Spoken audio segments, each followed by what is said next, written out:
You have reached the Geek Elite. Good luck. Hey, Mitch! Hey, Mitch! Hey, Mitch! Hey, Mitch. Hey, Mitch! Hey, Mitch. What up, Mitch? Orderly Mitch. Hey, Mitch. AJ. Hey, Mitch. Hey, Mitch. What up, Mitch? Hey, Mitch. Hey, Mitch. What up, Mitch? Hey, Mitch. Hey, Mitch. Hey, Mitch. Hey, Mitch. Hey, Mitch. Hey, Mitch! Hey, Mitch. Hey, Mitch. Hey, Mitch. Hey, Mitch. Hey, Mitch. Hey, Mitch. Hey, Mitch.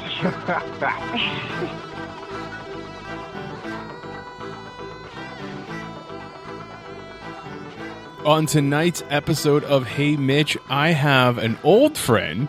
I mean, he's not old, but he is a friend that's from a long time ago. Like, we literally grew up together, went to school, grade school together, all the way to high school. He is now a stand-up comic. Aaron Yankosky, welcome back to the show. Thanks for having me on, Mitch. It's it's been a little bit of time since we talked last. Like, I think the last time we had the conversations when you were doing a show here in Yuma. It was. Christ, that was now seems like 3-4 years ago. It was a minute. Yeah, at least 4 years ago. Yeah. So yeah, it was quite a minute. How is the stand-up life been since? Stand-up life's been since then it's been actually really, really great. Come a long way. Done a lot of new shows since then. Really gotten out there, got to travel some more, and really expand my comedic horizons and get some opportunities to work on some films and stuff in El Paso, and then now moving up here to Seattle. It's a whole new scene. It's a whole new universe of opportunities for comedy and just entertainment in general. So I'm very happy to be where I'm at right now. So let's speak about that. Like, going from, El Paso, definitely a different type of environment than Seattle. Like, do you have to curtail your stand-up routine, or do you have to change up the material at all?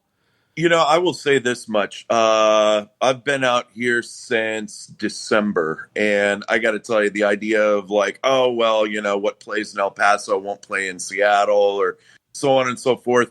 At this specific moment in time, I have found that not to be true at all. Funny is funny, and I'm doing things that I did in El Paso up here, and people find it funny. People enjoy it. People have a good time. I think I may have to change up a few jokes simply for the language barrier. Any jokes that I have where, the punchlines are in Spanish, or, it's a reference to Hispanic culture, they're not going to understand it as much up here in the Pacific Northwest. They don't get border humor up here. I mean, they get Canadian border humor, but I mean, does that translate over? Can you change up Mexican to Canadian? Like, what's the deal with these Mounties and flapjacks? I don't understand. Like, you guys seen all the moose around here? It's crazy. Like, it's different. It's definitely different as far as that is concerned. But as far as the big bugaboo is up here in Seattle, they're so politically correct, and oh man, these guys don't, they're easily offended. I haven't found that to be true yet. And I can tell you, in Tacoma, they damn sure are not easily offended or scared off, and the people out there have a great time. And even the people from Tacoma had told me, please do not confuse their city with Seattle. They want to be represented as two different entities altogether. So, that's something to kind of keep in mind going forward. That's awesome. That's good. Yeah. You got to hope that it doesn't work out the other way, where you have to very much change up the way that you tell a joke or the way that you tell a story. So, yeah. What's your process in putting together a routine? What are you at now? Are you at an hour? Are you at 2 hours? Right now, the adaptation that I've had to make and adaptations I've had to make up here have been great, and that has nothing to do with comedy, and it has everything to do with the one hell of a bad year we got out of. Oh. So the COVID has changed everything, and while El Paso and other places in Texas are having a great time and doing a lot of shows here in Seattle and the greater Washington state area, they're still reopening. Like, we are barely in phase 2 of like just starting to dip our toe in the water to allow live comedy shows and live entertainment shows to happen. I mean, they are still doing the social distancing thing and keeping people spread out. But as far as, doing the big long shows and everything else, we're not at that point yet up here. And that's just simply because, like I said, I mean, literally last week was opening week of some of these clubs. So it's kind of one of those stay tuned. But as far as writing and writing for up here in Seattle, there are some things that I have to scrap that were funny to the local populace of El Paso, because it's about the city of El Paso, and it's jokes that obviously people from that region would understand. So, going to El Paso and doing jokes about them Seahawks and, again, all those Canadian people, like, obviously they wouldn't get that in El Paso, so I'm not going to do that there. So I mean, what has life been like for stand up in the last year during COVID and quarantine? Like, how has it changed? It depends. It really depends on a lot of people. The experiences have been different for everybody.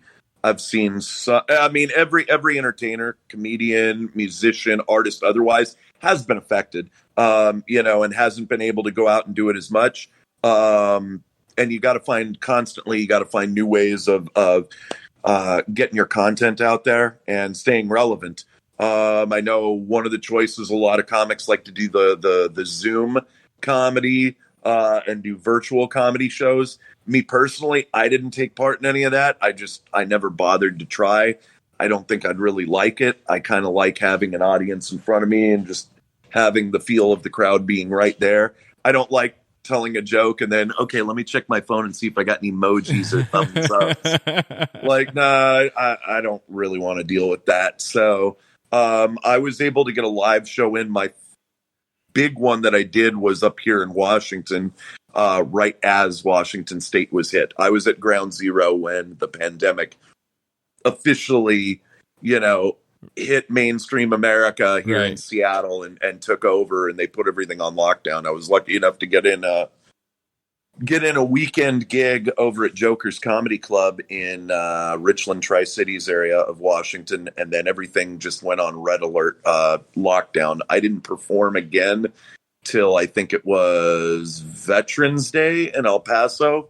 We had a really big showcase out there that we did, and that was a lot of fun. Mainly, I've just been kind of living off my name and living off of my film projects that I had been doing. And then my merchandise line has been selling really, really well over the past year. So, I mean, if you can make $2,000 off of your mercandise without having done a single show all year, I'd say you're doing okay. I would say so too. And while $2,000 isn't a lot of money, definitely pays, 2 for $20 at Applebee's. So. So, I'm okay with that. You didn't decide to do live events online, Zooms or like that, but did you feel like you had to up your online game, your social media kind of stuff? Yeah, well, and again, it's, hey, you don't want to do Skype, whatever, then that's your prerogative. And you don't have to. Or if you don't want to do live shows, that's fine. You don't have to do live shows. But if you're going to be an entertainer, well, you better do something. For a while I was messing around. I was doing live karaoke with some of my buddies, just for fun, just to get out content and everything else. But I didn't feel comfortable doing stand up in front of a camera with no live studio audience, so to speak. That's I don't feel comfortable doing it. I don't like it. If I wanted to do that, well, then I'd just be a YouTuber and make YouTube videos all day, but that's not really what I wanted to do. And, I'll wait. I can wait. I've got supplementary income, which again puts us on another point of, so how did that affect a lot of other people? And I know a lot of comics that were collecting unemployment and still collecting unemployment, trying to get a check anywhere they can so that they can keep pursuing their comedy in the meantime. So, that's a bummer. And hey, whatever, that's their route. I took a different route. I obviously decided, hey, I'm going to dedicate 20 years of my life to the military and then get paid for the rest of my life so I can pursue this dream. So, my way works for me and other people's ways work for them. That's right. I mean, there's always many paths, right? Oh yeah. There's no real wrong way to do it. Like I saw the most pretentious question posed the other day on like a comedian Facebook group, and it was like, what do you consider success in comedy? And quite frankly, I think that's a bullshit question to ask. It's really a bullshit question to ask any artist is, well, what do you consider success? Because it means something different to everybody else. Hell, even just asking what is success in life, it means something different to a lot of people. Look, Mitch, to you right now, you're doing what you love. You're on a podcast with me. It's your podcast. You created it. Are you successful? Hell yeah, you are. You have a successful show. Are you Joe Rogan successful? Not yet. Okay. But that doesn't mean that you're not successful. And maybe that's not your goal. Maybe you don't want to be Joe Rogan. Maybe you still enjoy going out in public and it's, who's Mitch? I don't know. Who the fuck's that guy? Nobody cares. Joe Rogan can't do that. So you got an advantage. You got an advantage, my friend. I mean, you're absolutely right. I don't want to be Joe Rogan. However, if Joe Rogan wants to have me on his show, I would totally come. Just, reach out to me, Joe. I'm here. Why don't we just get down to brass tacks? Have you ever done DMT? Let's come on, we're on a podcast, bro. Let's talk some real issues right? here. Exactly. Since you brought it up, though, last time we talked, you were active military. Now you're retired military. Yes, I am. Has that affect your material any? Like, have you changed it? Oh, changed definitely. It up? Okay. Oh, yeah. That's added so much more room to maneuver now, because now I can be like, hey, fuck Donald Trump, even though, he's not the president anymore. Or I can say fuck Biden. I can say fuck whoever, and it doesn't matter. Like, the army can't say anything about it now. I can take whatever political standpoint I have to and not worry about, hey, that's your boss, man. You can't be saying that shit about him online.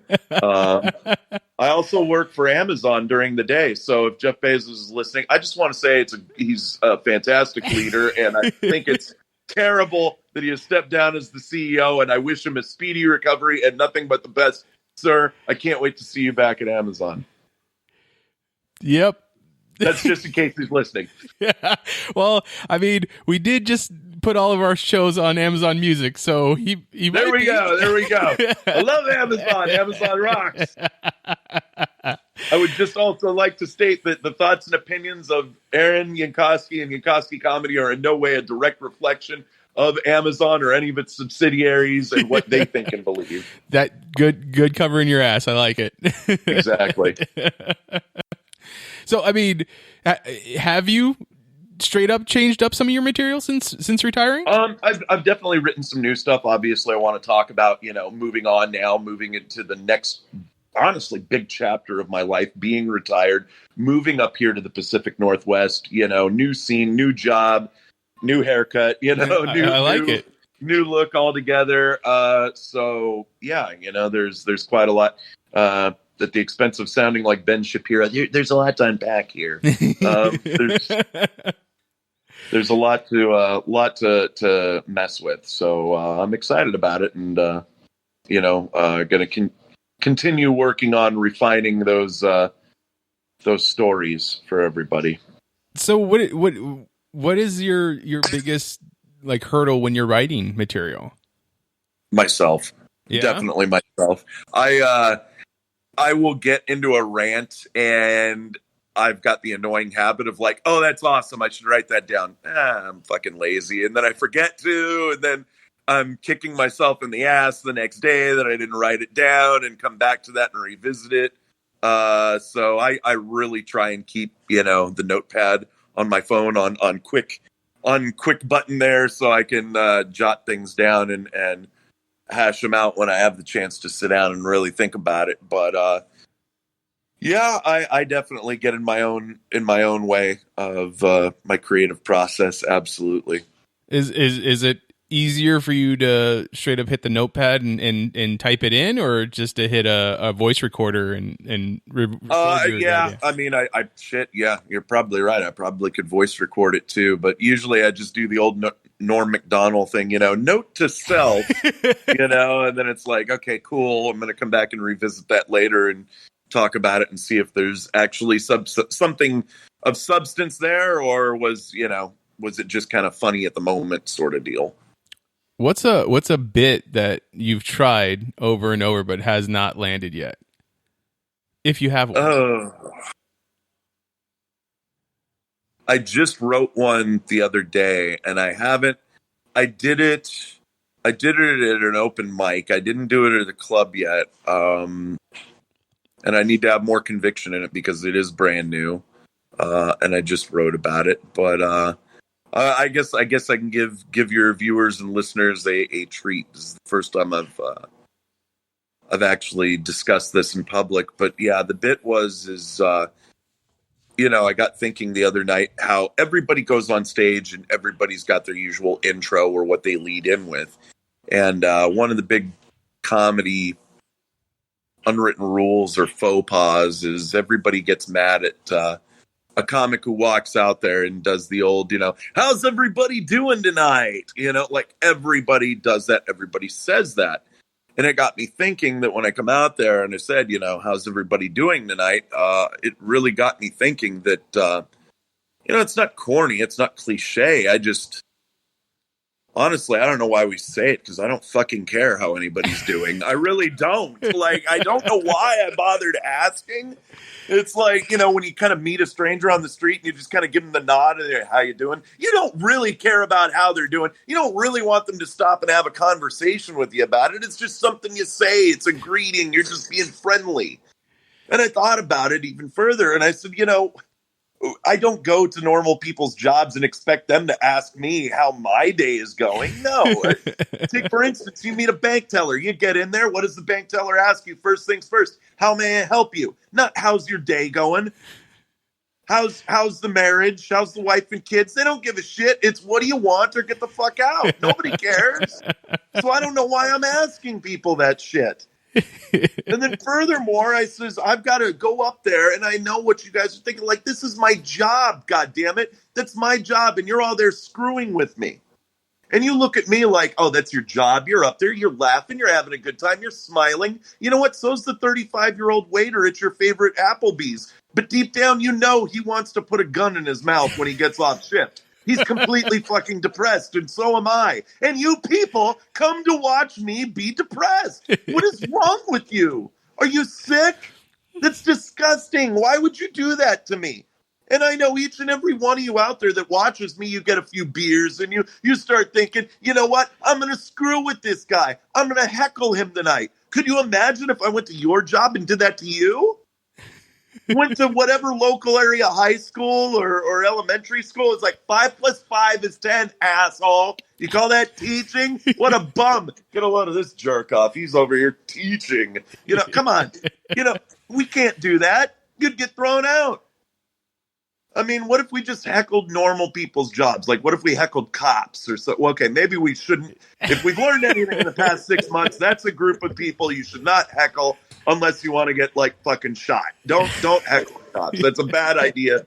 Forget I said that. We're moving forward. I'm just saying, when you come to my show, have a little bit of fucking understanding and quit being a bunch of think for yourselfers, always so goddamn concerned with what's going on in your life. That's ignorant. All right. That's a good one. I like it. It's good. So anyway, how you doing tonight? There you go. And that's the bit. That's the bit. But I mean, I thought what a great premise and what a great intro. And I actually just did that right now live on your show, and I'm thinking to myself, like, yeah, when I said it right there, it doesn't sound so bad. It sounded fun because you kept fucking laughing. I think if everybody else, And that's the problem. I'm a very imposing character on stage. So when I get mad, when I get emotional, when I start doing that shit, like people get low key scared. They don't know what the hell to do. Like, is this dude having a mental breakdown? Which, short answer is yes. Yes, I am. Every time you see me, I am having an emotional mental breakdown. But, it didn't sound so bad right there. So we'll work with it. I mean, I get it. And it's trademarked here, by the way. You all saw it. I did it here first on this show, so I don't want to hear any bullshit if somebody tries to steal my bit. Yeah, I did it first. Yeah, definitely. No. Anybody can reference back to this recording, and that's right. We can see you heard it here first. And that's what I was going to say. You are, as of this moment, very imposing. Like, you're much different than the kid that I knew when I was growing up. So maybe that's why I don't have to worry about it. Plus, we also have the advantage of like 3,000 miles between us. Like, I know you're not gonna jump through the screen and kill me. My PTSD isn't going to kick in, and I'm going to go crazy and lash out at people. Although I've been working on a joke about my PTSD diagnosis and everything else, and that in itself is kind of funny and a joke to me. And I thought about something today when I was watching Kubrick. I was watching Clockwork Orange because I love that movie, and just the idea of what is art? What do we define as funny? What is amusing to us, and what isn't amusing, and how one could interpret what you find funny might say something about you as a person.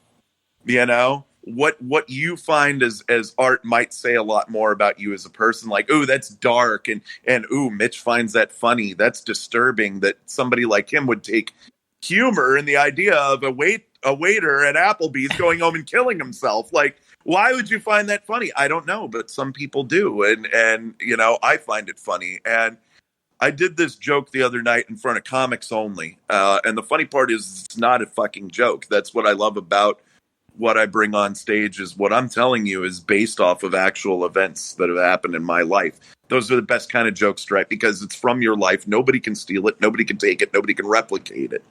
But not only that, you're being honest. You're showing your true self to your fans and to your audience. So I was recently, as you know, retired from the Army, and I got a disability rating. And one of the highest disability ratings they gave me was for PTSD.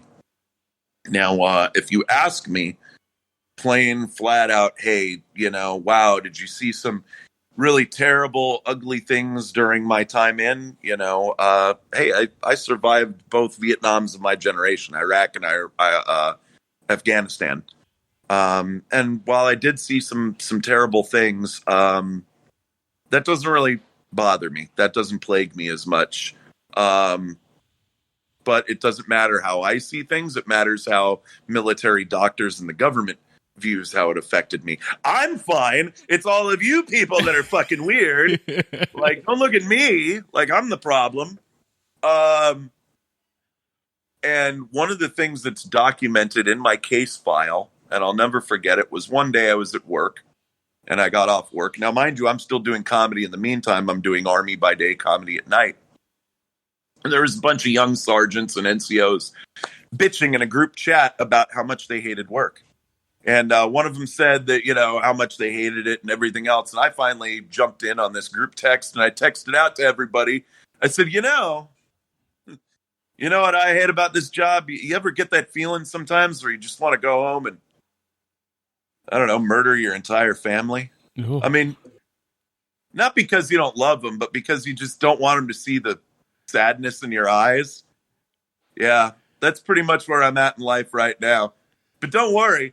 When I get home and I do this sort of horrible thing, I'll make sure to take a bullet for all you guys, and I'll write in blood that this unit made me do it right across the wall. Now, the comedians at this point find this hilarious because we all get it. Like, we're all fucked up. Like, every one of us is just terrible, horrible shells of human beings. Like, we're a husk of the former person that we were. It's terrible. So they're all laughing and cackling, and I thought it was funny. I fucking said LOL JK in the fucking text. The others kind of got it. They know me. They know how I am. Well, nobody really cued in my first sergeant how the fuck I am. And I remember the next morning standing at formation, she calls me out of formation and she's like, hey, let's go for a little walk. And I said, okay, fine. I'm none the fucking wiser. And as we're walking across the parking lot, she's like, how's the family? I mean, they're good. Why? Why would you ask? Okay, no. Hey, no reason. You don't need to get upset. I'm not upset. I just said they're fine. Why would you think otherwise? No, that's okay. Are your kids good? Yeah, they're fine. Work? I mean, work is work. Where the fuck are we going? Where are we walking to? And I noticed, like, now we're away from work. We're now going across the street to, like, the military clinic. And I'm just like, what are you, picking up a refill on your prescripts? Like, what's going on here? Where are we go? Why are we going up to the second floor? That's where the mental health people are. What are we doing up here? And the next thing you know, I got, like, people grabbing me up with, like, jackets and everything. And like, it's okay, Aaron. You're going to be fine. And I'm like, what the fuck happened? What is going on here? I was set up. They're like, no, it's okay. We saw the texts and we're here to help you. I'm like, it was a joke. I was only kidding. Like, it was a joke. God damn it. No, it's okay. I was locked up. I was done. Next thing I know, I'm having to explain to a army shrink, like, and what makes you think that murdering your family is funny? Like, well, it is kind of fucking funny. Like, don't you, come on, man, get it. Like, it really is kind of cool, though, like kind of hilarious. No, you don't see it? God damn it. Nobody gets me. So now I'm paid for the rest of my life because they think I want to murder my family. But I can rest assured my children are still alive. Ex-wives, maybe not so much, but my children are alive. I mean, I was going to say that, you know, from a very subjective point of view, the best comedy comes from truth, so we'll just leave it at that. Yeah. You know, but it wasn't a joke on the idea of right. You know, the physical act of violence. It was just playing off the joke of you yourself are just so unhappy with your life. You would rather just kill somebody than have them see you depressed and just completely broken as a person. And comedians can totally identify with that and relate to that. Whereas, you know, to everybody else, it's kind of like, whoa, geez, you know, you got some real demons there. Like, yeah, no shit. I stand up on a fucking stage in front of a microphone and say fucked up shit and hope to get you to fucking clap for me. I mean, if that doesn't say I've got fucking identity issues, like I need validation, guys, please. Like, I don't know what the fuck else you want from me. Please say you like me. I mean, I like you, if that means anything. Well, thank you. I'm also paying Mitch a lot of money to be on this show right now, too. This is also correct. Yes. What was it difficult the first time you got up on stage to start doing stage stuff, to be up there? I'm going to be pretentious and cocky and say no, but I'll say the reason why not is because comedy wasn't my first rodeo on stage. So I, you know, acting all through high school and everything else. By the time I got to comedy, I was like, fuck, been here, done that. The only difference is now I'm just doing a monologue. It's all me. Mm-hmm. This is on me. You know, and I've always said too, if I had my druthers, if I had my preferences, I prefer to act all day long over comedy. Comedy is difficult. Stand-up comedy is difficult, and it's heart-wrenching. It's defeating. Look, if I go and I do a film and you go and see one of my films and you don't like it, I mean, I get it. I can always stand back and go, you know what? I didn't write the fucking script. Okay, I'm not the director. That wasn't my idea. The character was all wrong for me. I can make a million excuses. When you're a comedian, like, that's all you. Everything they hear is from you. That is completely yours to reap the benefits or stand there and look like an idiot because of. And it's a trip to do comedy and have to take that burden on your shoulders that, like, oh my God, if they say they really don't like you as a comedian, they are saying they really don't like you altogether. Like, it just sucks. It's all or nothing. if you really want to get into that acting, they do all that filming right across the Canadian border from where you're at right now. Yeah. As soon as they let people back into Canada. Yeah, exactly. I don't know if Canada's going to want Americans going up there and screwing up their country. They're like, no, we're good here. We don't need any of that weird shit. I mean, we're kind of a fucking trash fire right now. I could see you being on one of those CW superhero shows, or be on one of their skit shows or something. Yeah, there you go. I'd do it. Definitely. Speaking of acting, it was a couple years ago you had that short that you put out, and I got to watch it. How was that? Yeah, I've done a couple since then for the Independent Film Festival in Las Cruces, working with Double Scope out of El Paso, as well as Real Bravo, and working with a bunch of the actors and comedians that I've worked with for the past 5-6 years out there. And they've been great. You know, we still try and get together and work on projects whenever we get the opportunity. And I still keep in contact with all those fellas. So were you just being in front of the camera, or were you also writing? Yeah, no, the last acting project I did was probably about 5 months ago. I did one for another kind of little offshoot of one of the production companies I've been doing. It was working on a film that was supposed to be a little schlock kind of comedy horror film where it was luchadors meets zombies. And it was set in like the 70s. So you probably saw the pics on that with me hanging out by the really nice El Camino with this cheesy handlebar mustache going and the aviator shades. It was a great time to film. I had so much fun working on that, and I can't wait to see the finished product whenever the hell they get done with it, but it was a blast. And are you writing for movies, or are you just acting? As far as the writing and actually doing my own directing and all that other shit, nah, man, I don't get into all those weeds. The one thing I can say though about the directors that I've worked with, as well as the other actors, is they've kind of let me write my own dialogue. I'll say that much for me. I don't get involved with the script. I don't tell them like, oh, you need to fucking change it this way or do it that way or any. I let them do their thing. I just, say, hey, point and shoot. Tell me where you want me to be at. I'll go stand there, and then just kind of let me do my thing. And if you don't like it, stop me. So there you go. Nobody stopped me yet. So must be doing something that's making my directors happy. So, and they keep having me back.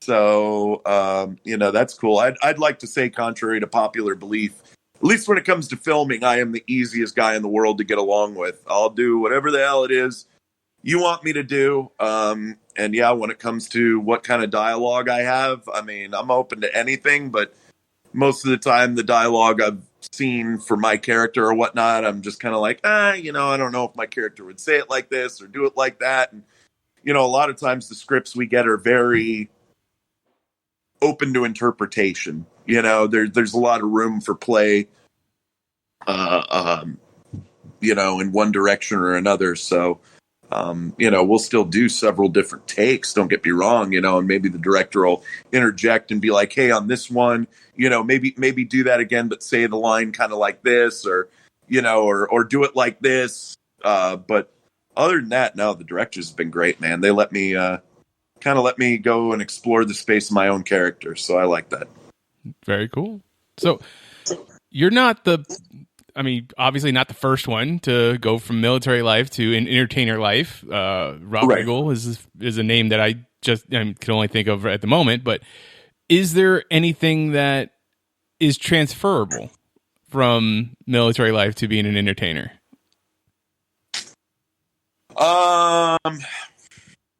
Can you take the hecklers better because you've been yelled at so much? That doesn't bother me. Yeah, it doesn't. I don't get scared by drunken people. I'm like that. That used to be my weekend every weekend, dealing with drunk people, drunk out of control soldiers and stuff. So no, that doesn't bother me. I would say the one thing that definitely crosses over is work ethic. Yeah. Definite work ethic. You got to be dedicated to follow this craft. Any pursuit that you go into for entertainment, it's work. It looks like fun. It does look like a lot of fun. I'm sure people see you all the time. Oh, look at Mitch. He's at this cool guy convention. And oh, man, he's getting to meet all these cool people and do interviews. Oh, my God, it's so much fun. Yeah, what they don't see is Mitch losing his mind going, where the fuck is that iPhone cable right now? I got to have this podcast up in 5 minutes. They don't see that shit. They don't see you lugging all your gear, across in a big tote bag or box or whatever. They don't see all the production shit that goes into it, the not fun and exciting stuff. That's absolutely true. So everybody should just feel sorry for me at all points. Yeah, exactly. Like, do you know how much those headphones cost that Mitch is wearing? That's not the fun side of things. He's not like, oh, joy, I get to waste another $200 on these fucking headphones. No, he's not excited about that. However, they're great headphones. So Sony, if you'd like to sponsor or get me some there you go. new product. We're waiting on that check, Sony. Tell you what, he'll settle it all right now for a PS5 if he got one. I'm sure they have one somewhere, and I will take it. They do. They're waiting.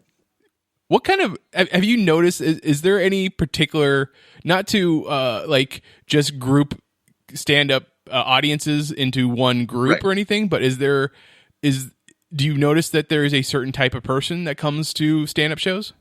Or is it just variety? Well, are you talking about comics or fans? Fans. Fans, I've seen everything. My favorite fan is I'm at a comedy club, but you can't tell because I'm going to stand here and just have resting bitch face and do everything I can not to laugh. There's always those fans. Like they're just having the most horrible fucking day ever and just nothing has gone right for them. Not only that day, but probably like the past couple of years of their life. And they figure, you know what? This is it. One of these comics is going to fucking make me laugh tonight, or I swear to God, I'm walking out in front of fucking traffic. Like, there's that guy that walks in, and you're just looking at him, and you're like, God damn, dude, cheer the fuck up. Like, I'm supposed to be the depressed one, not you. Jesus Christ. Yeah, there's people that show up to watch comedy shows that are just, fuck. Like, are you just trying not to have a good time? Fuck. There's always one. Is there a like I've always found like to be best at pool or darts or something like that. If you're not a professional or bowling, you need to be in that 2 to 5 beer range. Is that the same for an audience member? We like the audience to be a little loose. Okay. A little loose. You don't want them to be too fucking drunk because that is when you get into fucking roadhouse rules and things can become problematic. I mean, I've been there. I've seen it. I've seen it. I've had a fight break out while I was on stage. I've had a fist fight break out in the audience on stage, and the guy was heckling me, and I didn't even say anything really to get the heckling started. But he just, he was heckling in the middle of my set. I said one thing to him. He started to heckle me again. The table next to him told him, "Hey, would you shut up, please?" And he turned around and told the girl, kindly shut up, bitch. Without realizing that her very big, tall boyfriend was at the table with her. And the next thing I know, that guy's flying over the table at him. And now they're fist fighting in the middle of my set. And I'm just standing there watching it happen and laughing my ass off while it's happening. So, there's that. That's happened. That's what happens when they get too much alcohol in them. I was gonna say, do you stop your set or do you incorporate it? And I think I honestly just did play-by-play of the fight. Yes, yes. I just commentated on that shit. So I think that's the appropriate response to something like that happening. You have a microphone in your hand. Might as well just announce it. It's a devastating right cross. Yeah, exactly. It was like, look out, RKO. So, well, then for stand-ups, I mean, I assume from what you said earlier, it's a lot of broken people. But is there any other thing that is a commonplace amongst other stand-ups? We can't keep relationships for shit. That happens. I run into very few married comedians. I run into very few happily married comedians. So that's something we all share. That yeah, we're fucking apparently just kryptonite to women. Common misconception is like, oh man, you're a comedian. You must, oh my god, you must be drowning in it, bro. You just swimming in the women. Like, no, I'm not in a band. If I was in a band, I'd probably get laid a lot more. I get bought more free alcohol by creepy old guys after a show than I do fucking females. That is a true statement. Have you ever had to open for a band yet? I mean, I've done some like crossover shows where it's like music and comedy, but nothing significant, nothing that any of your viewers would know or be aware of. How does that? To me, the audience for a band and an audience for a stand-up is two completely different audiences. Like, how does that feel? It can be, but I mean, again, dude, you're you know, it's not like they're like Metallica featuring Aaron Yankosky. No, that's not how it happens. It's not what goes on. It's mostly like, hey, we've got this local band that's going to throw down a set at the end of the show. Stick around for them, but in the meantime, we got some comedy, or hey, we had a musical act come up here and do a song or two, and then we get in some poetry slams, and this guy who's gonna do weird art with like fucking water bottles and shit. I don't fucking know, balloon animal fucking rejects. I've been on some weird fucking shows. That's what I can sum it up. I've been on some weird fucking shows. Netflix comes up to you tomorrow, tells you they're going to give you a special. What's the name of your special? Right off the top of your head. Oh, you bastard. That's a good question. That is an awesome question. I've already got it saved. So I will divulge to you my name. I will put it out there. It's going to be the new special. Hashtag fucking trademarking this bitch right here. But I've already had this planned out for years. The name of my first album or special is going to be Aaron Yankosky, Rebel Without Applause. Oh, I like that. That is good. So that's a callback to the film, obviously. Yeah. Rebel Without a Cause. And yeah, Rebel Without Applause. I like Aaron it. Yankosky. So that is mine. None of you fuckers better steal that shit. I will find you and I will sue your asses off. Once again, here is the recorded evidence of it being there. Here's the recorded evidence. So that would be, oh my God, yeah, that would be great. Or Amazon. Amazon, you can throw me a special too. Don't put that towards Netflix. That's right. Don't put that all on Netflix. In fact, I've heard Amazon is superior to Netflix in every way. That's if Amazon's listening. But if Netflix is listening, don't take what I just said about you guys right now. Personally, I think you guys are wonderful. And as long as your check cashes in the morning, I'll quit Amazon tomorrow. But don't tell Amazon I said that. I still need the job come Monday. All right. So when you're not working your day job, you're not up on stage. What is it you're doing? What is it you're relaxing to? What is it you're not when you're not creating? What do you geek out about? So, what do I geek out about? I'm still a huge video game nut. That is always and forever and will never change. Love my video games. Still rocking the PS4 right now because everybody keeps buying PS5s and new Xboxes. I can't get one. But I've been playing Valhalla, of course. Oh, nice. Assassin's Creed Valhalla. Wonderful game. If you haven't picked it up yet, if your listeners out there are gamers, get it. I loved it. I'm having a great time with it. I enjoy it. But then again, I've also skipped like the past 5 Assassin's Creed ones. I wanted this one because it had Vikings, so that's why I enjoy it. I was gonna say, is that why we can thank the look, the haircut, and the beard is from Valhalla? That's actually inspired off of the show Vikings. Nice, by Ragnar Lothbrok. So yeah, I'm actually trying to grow my hair the rest of the way out. So I could appreciate that. I can appreciate that. So Valhalla was the last game you played, or is the that one? And Cyberpunk 2077 was the other one. How are you finding Cyberpunk? Despite what all the asshole critics say, I absolutely love it. I don't know where the negative press is coming from.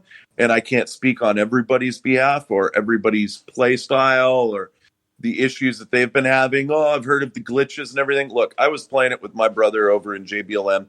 I was playing with my bro Milt, and he's got just the regular PlayStation, not even a Pro. We had maybe if we play it for about an hour or so, it might give us a freeze and a crash, and we'd have to restart it. And then after that, we'd be playing for hours on end, glitch free. So I don't know what the hell. We've already beat the game, and now we're playing side missions and shit like that. So I don't know what everybody's on about. That is the most, the big technical bugs that we've had with the game. So I don't know what everybody's complaining about. I really don't. I loved it. I enjoyed the storyline. I thought the graphics were incredible. Keanu Reeves is Keanu Reeves. It's a great game. I like it. So to hell with people, man. To hell with y'all. Okay, I can dig that. I can dig that a lot. So what's the go-to game? Because like me, I don't get to play video games too much anymore. But if I find myself wanting to just veg out and play a video game, I'll do Injustice or Injustice 2. Like just beat 'em up so you got superheroes. your throwback fun ones. Yeah. So what's yours? My immediate pickup and go-to right now, because I still haven't finished Valhalla, is getting back on that. But I like to play World of Warships a lot. I get into that with Milton. We'll be playing World of Warships or playing World of Tanks. That's a fun one. That's kind of just my get up and go. I used to be a big Call of Duty guy, but after the fact that I just feel like there really hasn't been any quality changes to the game or anything that just really warrants me running right out and buying it. I haven't messed with Call of Duty in a few years. That used to be my go-to.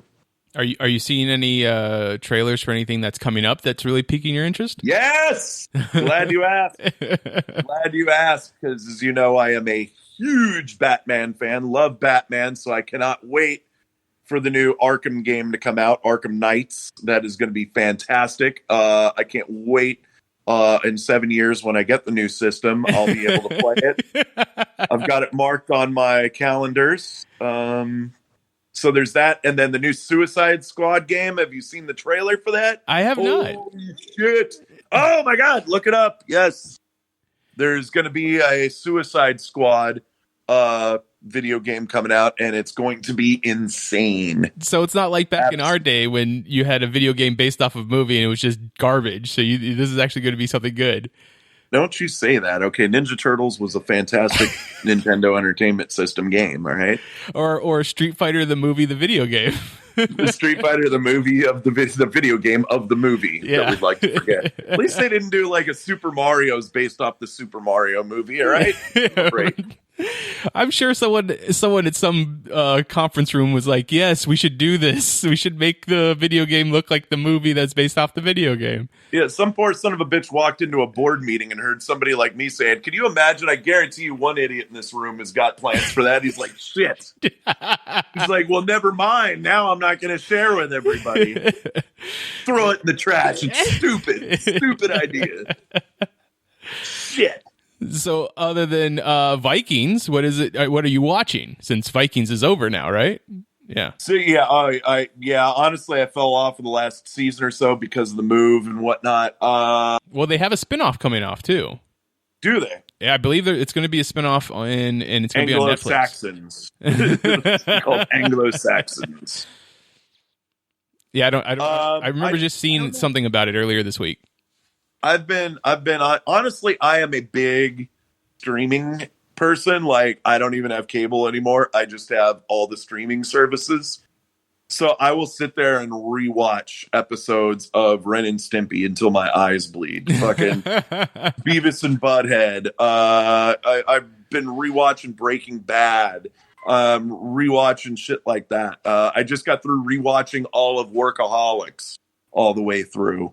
I'll binge watch old shit that I like, and I don't know. The programming that's on today just kind of sucks. So there really isn't a lot of good quality programming coming out. Just like, movies. Like, ooh, is there a movie out that you're anticipating? Yes, fucking any movie. That would be nice. Just any movie at all would be really cool. That would be really welcome. That would be great. Yes. Hollywood, and I get it. Hollywood's afraid for the COVID and everything else, and I got it. And that everybody has their own reasons. I'm not. So if Hollywood is willing to pay me, I will come out there. I will begin shooting tomorrow.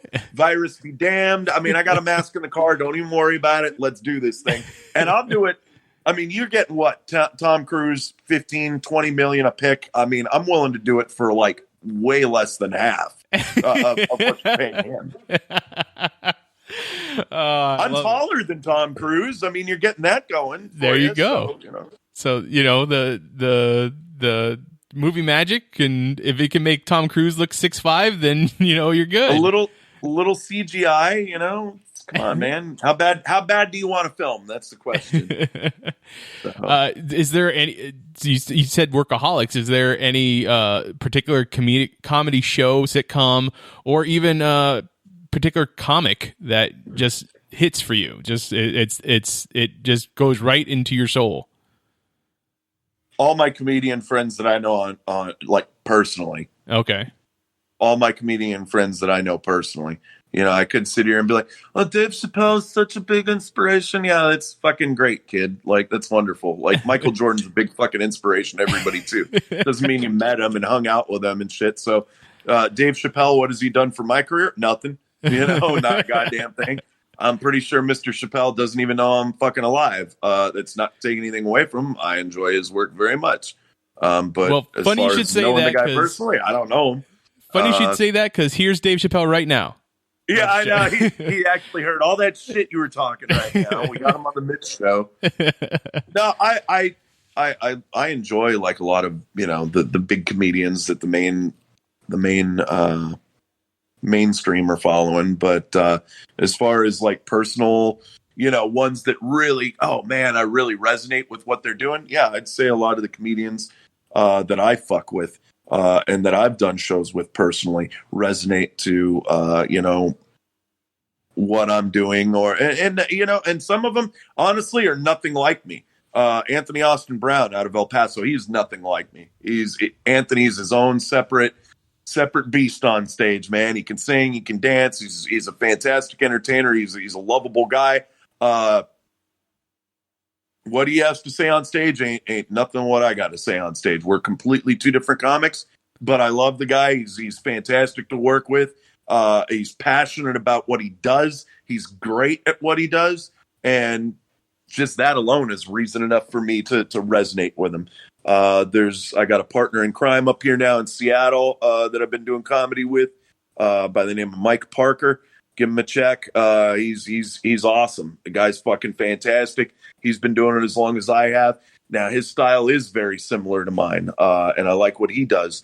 Adam Dominguez out in Vegas. That guy's got constant hustle. He's out there doing his thing. Ozzy Moon in Austin is running rooms out there. These are guys that I've worked with and I've watched grow and mature with me as a comedian. So when you ask me, who I look up to and what comedians resonate with me, it's the people that I work with. It's the people that I'm out there chasing that dream with every day on stage, whether it be, the open micers that I've worked with or people that I'm paid to play the game with, people that I've gone and done actual tours with. Those are the people that inspire me. Those are the people that resonate with me. So then for people that are thinking about starting a career in comedy, what kind of advice can you give to them at the point where you're at? Don't straight up don't do it. Just don't do comedy. Almost all of us will say that. We're like, what is our best advice? Just don't.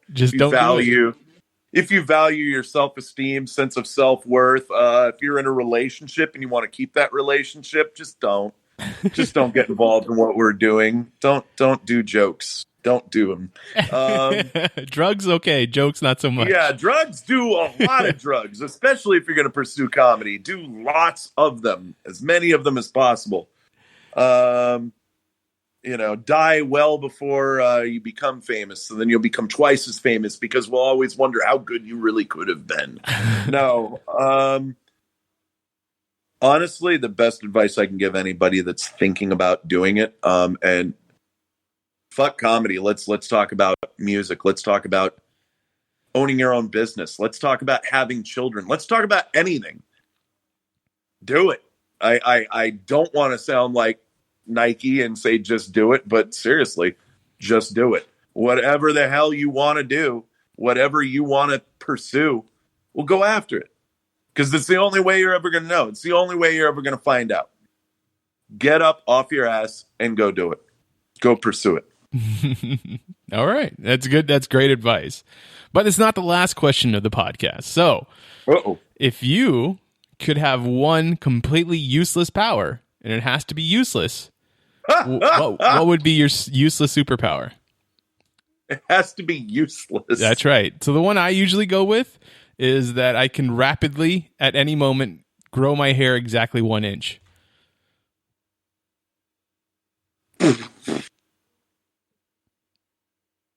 Man, that is a tough superhero question. I think last time we were on the podcast, it was what would you have for a useful superpower? If you could have any superpower, but to have a completely fucking useless one. Yep. Yeah.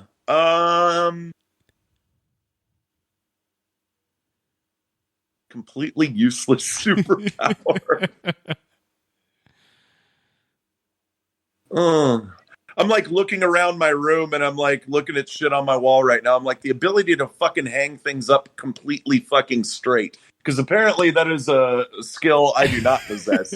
Everything is like slightly tilted, like I just had an earthquake in this fucking apartment. Like, what the hell is wrong with me? I don't know. But then that might be a useful one. If you're an interior decorator, that would be a good leveling skill to have. I don't know. You're not an interior decorator, so it would be useless to you. I am certainly not. Anybody that's ever been to my house could say, yeah, no, this motherfucker needs an interior decorator. I am definitely not one. So that would probably it. Yeah, if I had a useless fucking skill, superpower, the ability to hang things up straight instantly on the first try. Instantly, it's just like I just eyeball it and boom, don't worry, I put it together. It's great. All right, Aaron, this is going to go up on the 12th. So, what is the next live show that you're going to do?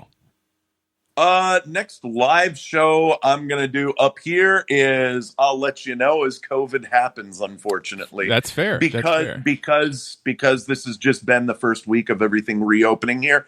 We don't know. We think we're going to be doing comedy next week, but we don't know. Mm-hmm. We're going to have to wait and see what the city decides and what the state decides. I'm going to be going out right now. Mike's buzzing my phone right now, like, "Yo, dude, we got the tickets out. We're going tonight." So we're heading out to a club later tonight, make some connections, talk some shit, get drunk, do that stuff, have some fun. But I'll be out in the Seattle area doing comedy as well as Tacoma in between. Intermittently throughout the week, next week, and for many weeks to follow. Yankosky Comedy's here to stay in Seattle, at least for the time being. So I ain't going nowhere. I'm going to be here. So what is the best way for listeners to find you online? Best way to follow me online to find out when and where I'm going to be doing comedy is follow me online at Facebook at Aaron, Aaron, Yankosky, Yankosky. And that's on Facebook, or you can follow me at Yankosky or at Yankosky Comedy on Instagram. And you can also go to my website at www.yankoskycomedy.com. And you can score awesome shirts like mine. There you go. Look at that merch. Awesome merch. So. Thank you so much for coming on the show. It's been a great hour. yeah, absolutely. It's been a lot of fun. So if you want to get a hold of me, I am at Mitchipedia, GEM. GEM stands for Geek Elite Media. The rest of Geek Elite Media is at Geek Elite Media on Twitter, at Geek Elite Media on Instagram, and Facebook.com/Geek Elite Media is our Facebook page. Check out archived episodes of this podcast and other podcasts on our website, geekelitemedia.com. Aaron, thank you again, and thank you for your service. I know that's cheesy, but I really felt like I needed to say it to you. So, well, thank you. But until next time, this is Hey Mitch on the Geek Elite Media Network saying, always remember to geek out. This concludes our broadcast.